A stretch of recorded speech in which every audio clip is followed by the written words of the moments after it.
Hello, lovely people. My name is Samira. Thank you for coming my way today. If you're new here, welcome to this beautiful family.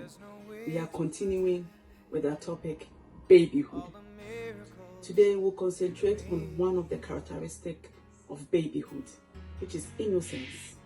And our key scripture today is 2 Corinthians chapter 5, verse 17. It says, "Therefore, if anyone is in Christ, he is a new creation. All things have passed away. Behold, all things have become new." The first thing that attracts you to a baby is its innocence.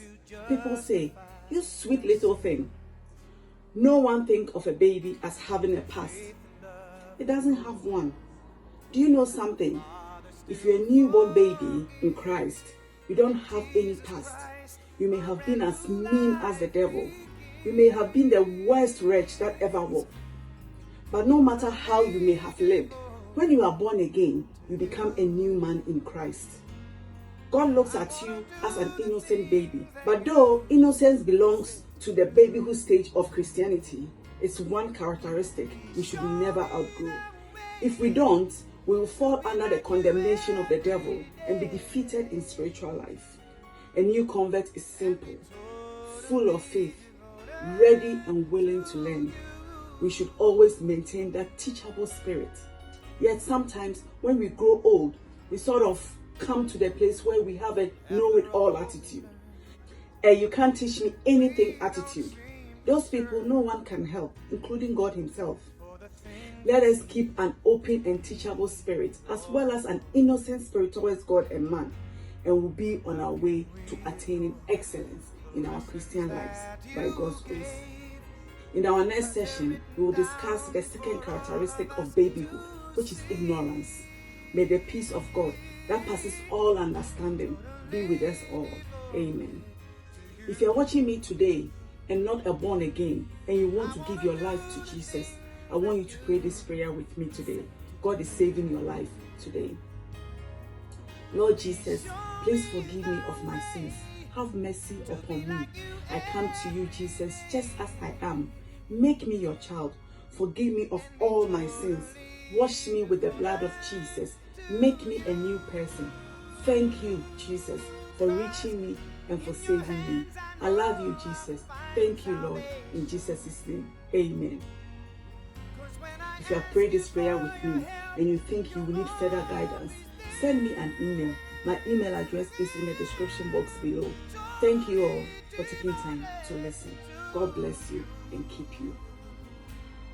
Now, let's do this cooking thing. Hello. Welcome back you all to the cooking session. So today we are going to be making groundnut soup. Yes, this very delicious groundnut soup. Some people call it peanut butter soup. Yeah, so maybe I'll be using it interchangeably, peanut butter soup and groundnut soup. Yeah. So yes, so this soup goes very well with fufu. It goes well with rice balls. But me personally, I love it with rice, just plain rice, and that is it. So yeah, let's just get into it and see, how we make this delicious soup. So before, I'll start by prepping my vegetables. So I prep my tomatoes, my onions, my peppers, and then my garden eggs. Yes, I add garden eggs to my soup, with the exception of my palm nut soup. I add garden eggs to my soup. I think it makes the soup thicker, and also you get to put more vegetables in your soup. So it's a win-win situation. Yeah, so I pre-cook this. I cook this before I blend it, and it goes into the soup. Yeah, so I cook it until it is nice and soft, and then I will blend it. And this particular batch I'm cooking, I'm going to be using it for my goat lice soup and my peanut soup, so it's quite a lot.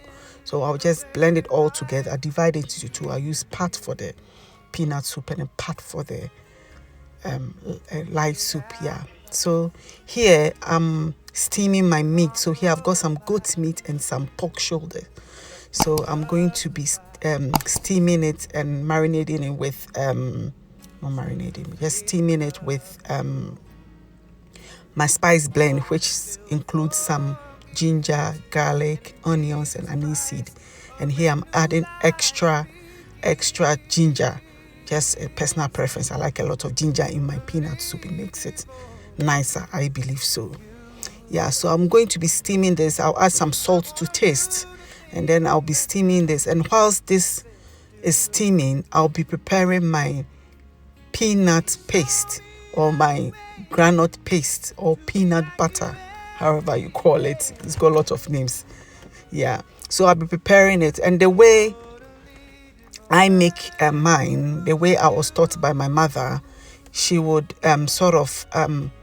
cook the peanuts. So here, as you can see, I'm adding my peanut to the pots. Then I'll add some tomato puree or tomato paste to it, mix it with. I think what it does is it brings the oil out of the peanut butter whilst you cook it.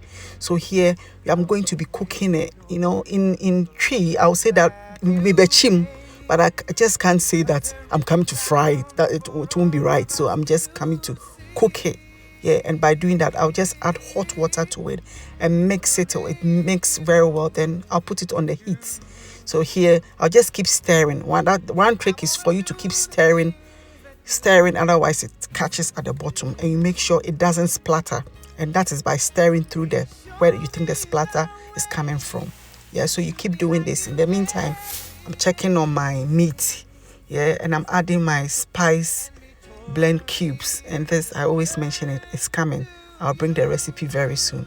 Yeah, I'll add that to it and cover it for it to steam more. So in all, it will be steaming for about 10 minutes. Then I add my blended vegetables. So this is about half of it.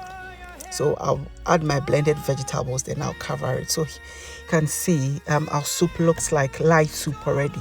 And light soup, it's sort of the basis of most soup. So if you want to make like groundnut soup, palm nut soup, okra soup, sort of make like light soup, then you add whatever, the okra to it, the palm to it, or the groundnut paste to it to turn into whatever soup you are making.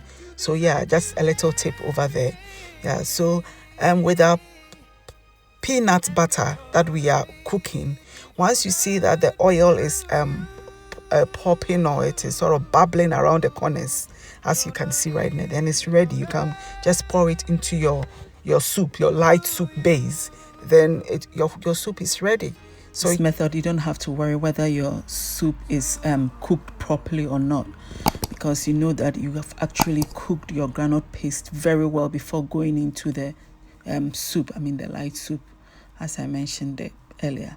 So yeah, you just leave it on for it to cook for about 15 more minutes, 15 more minutes, and your soup is ready. It was delicious. It is delicious. I think I'm still eating it. Yeah, so here I'm serving it with rice. My kids love it with rice. Yeah, and I also love it with rice. So yeah, so you can serve it with rice or rice balls or whatever you fancy really. You can eat it with some kenke or some banku. But here also with fufu. My husband likes, swallow. So here I'm serving it with fufu for him. So yeah, it is pretty much easy, straightforward. So as you get a concept of, you make the light soup and you add the other things. If you don't know how to those kind of soups, you follow this light soup method and you'll be fine. It's just easy. Yeah, you make the light soup, then you add the other paste, and yeah, you are good to go. So thank you for watching. Please like, subscribe, and share. So yeah, till another time. Bye.